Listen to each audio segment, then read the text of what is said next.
महापालिका निवडणुकांसाठी उमेदवारी अर्ज मागे घेण्याचा आज शेवटचा दिवस। दुपारी 3 वाजेपर्यंत उमेदवारी अर्ज मागे घेण्याची अंतिम मुदत।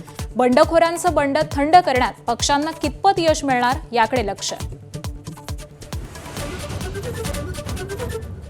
ठाकरे सेनेच्या आणि मनसेच्या उमेदवारांना आज मार्गदर्शन। आदित्य अमित ठाकरे दुपारी 2 वाजता शिवसेना भवनात कानमंत्र देणार। महापालिका निवडणुकांच्या पार्श्वभूमीवर राज्यात प्रचार सभांचा जोर वाढणार। प्रमुख पक्षांनी प्रचाराची रणनीती आखली। स्टार प्रचारकांची यादी जाहीर।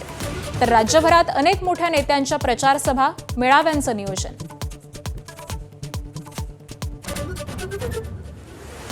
महापालिका मतदानाआधीच एकूण 21 उमेदवार बिनविरोध विजयी। सर्वाधिक 9 जण कल्याण डोंबिवलीतील, तर भिवंडी, अहिल्यानगर, जळगाव, पिंपरी चिंचवड, पनवेल, धुळेमध्ये देखील उमेदवार विजयी।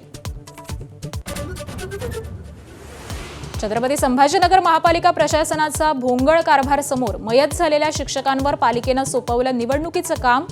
प्रशिक्षणासाठी गैरहजर राहिल्यानं कारवाई का होऊ नये अशी नोटीसही बजावली।